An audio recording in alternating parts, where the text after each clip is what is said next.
Yeah, no, it's the start of the game. Both our edges just, the first two tries they got, off slow play the balls. It's just really poor. Yeah, not good enough.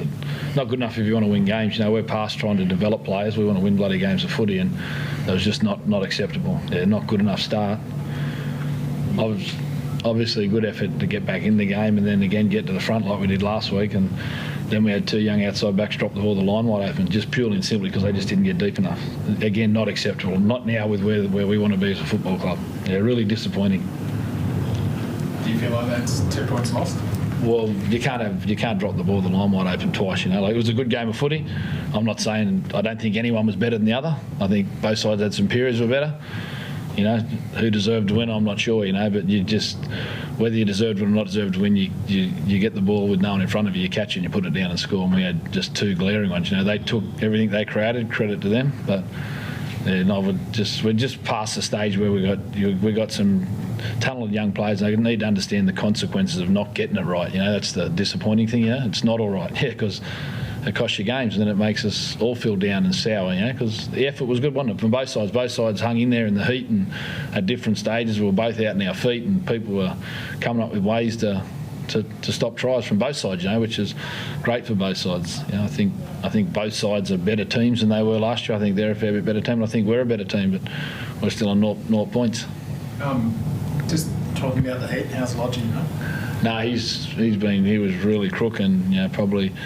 He didn't really let on that he was crook. He was vomited before the game, and I went and saw him and wondered if he had nerves, and he said he was crook, and and then obviously with the heat and he had the shakes and that type of stuff, so it obviously didn't put him back out there. So we need to just keep an eye on him, but hopefully everything's okay. Do you think that's a bug, or is it just from the conditions? Or? No, he was crook before the game. He was vomiting before the game. So not COVID? Well, you got to test negative to play, don't you? So he's got tested every day this week, and every day he's come back good. So what he's got, I'm not too sure, but he's got a big engine, and he obviously was tired after his 20 stint, and obviously crook, spewing and vomiting. So great credit to him playing and getting through what he did, but it wasn't safe to put him back out there. Is he still here, or did he go to hospital or something? No, he's just in the cold shower. I think he's been in there for a while. What did you say at half-time? How did you communicate the change, Brownie, after that first half? Oh, I think to the boys' credit, I think, we actually, we came in, we'd got ourselves to the front. It was a bit like last week against the Dragons. We actually turned some ball over in the first period against the Dragons, and again, we worked our way. We got back to the front early in the second half, so... we've led in the second half of two contests, and credit to the opposition for being able to get to the front. But as I said, we need to be better. We had some not such first grade things that happened today, and while some of our players have made them young, you got to get it right. And there's too many consequences, and that's what we spoke. Like our left edge, the first try the left edge led in, that's not to the standard of first grade football. Like there was nothing on. It was, they just didn't read the situation well enough, and the good sides make the plays, and we didn't make enough plays early in the contest there. And sorry, I just noticed as well towards the back end of the game that you seemed to cop one in the side. How are you going?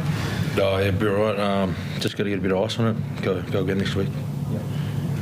What was the communication out there, Adam? You're one of the leaders out there. How could you try and change what was happening? Oh, you can't really change what's happening, we're sort of a team that plays eyes up footy, and you're going to get it right sometimes, and sometimes you're not going to get it right. I think today we just got it wrong more often, we don't want to shoot those sort of boys their confidence. We want them playing footy when they see things in front of them, but I think we just need to sort of learn when it's time to build pressure and when time is to have a crack. So yeah. Your coach is clearly frustrated. What was it like? No, I'm not frustrated, Katie. I'm disappointed. Yeah, I'm not frustrated. I'm just disappointed because I know that some of those guys could have done a little better than what they did today in those situations. That's why I'm disappointed. Yeah.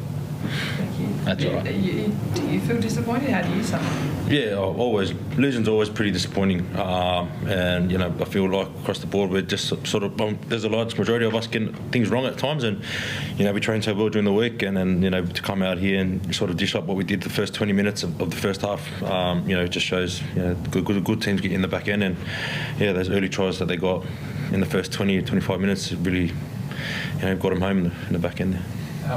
What did you make of Ash today? Obviously, there was always going to be a bit of focus on him. Yeah, look, he was solid, and he was, he kicked for a try, and until the last try, there was no tries down our right edge. He kicked the ball reasonably well, and he obviously come up with the nice stuff to help create that, the last opportunity when we spilled our beans with the line wide open. So, we'd say solid. Would we like a little more at times? 100%, but it's his first game for the club, and obviously, like a lot of people this stage here, he needed a hit out, obviously too.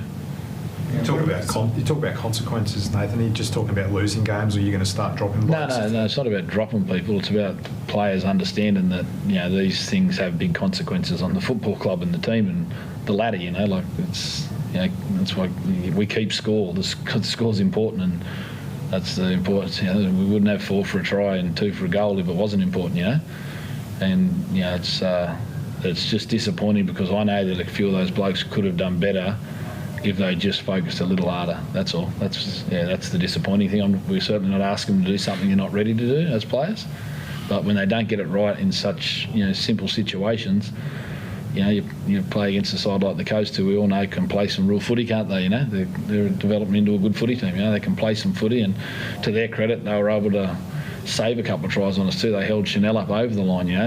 So that's credit to them. So that's the way the ball's fallen today, but we just need to be better, and people just need to understand, as I said, that if you don't get your role right, it's disappointing. It's not about dropping people, it's about get it right, because you generally put a team out there because they deserve to be out there. They deserve, those players that played today all deserve to play, and we expect some of them just to do a little bit better at key times. That's all. You see Reece, he wants the ball in his hand when the game's on the line. His attack's great, but do you want to see more defensive intent from him there? Oh, look, well, I'd like to wait another few weeks and see where Reece is at. That's his sort of first hit out today, but obviously Reece is an exciting young talent. We all know that, and he sort of, I suppose, made Queensland last year as one of the youngest player, and that's obviously because he's an elite talent, but Reece has got some real focus areas for himself, and over the next sort of 4 or 5 weeks, obviously we'd like to see some growth there. But today was game 1 in, obviously very hot conditions, and we'll see where he grows over the period of time. But he's a very talented player, and as you see today, when he gets the ball in his hand, the crowd like it, we all like it, his teammates like it. He's very electrifying, and understands. He's got a great awareness of where to be. So hopefully over the course of the journey, we'll see his game keep growing. So we're not expecting plenty of changes between the acts? No way in the world, no. It's just some of the boys out there that got some things wrong. They're talented players. They've got talent. They're young. They are young. We can't deny that. They're youthful for first grade. We've got, Rocco Berry's probably played, 20 rugby league games in his life. Not 20 rugby league games in the NRL, but 20 in his life. He's come from Union. Ellie Katoa.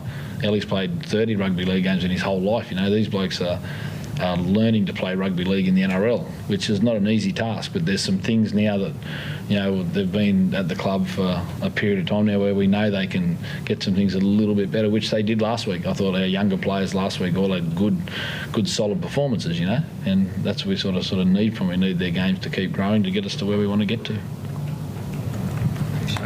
Thank you.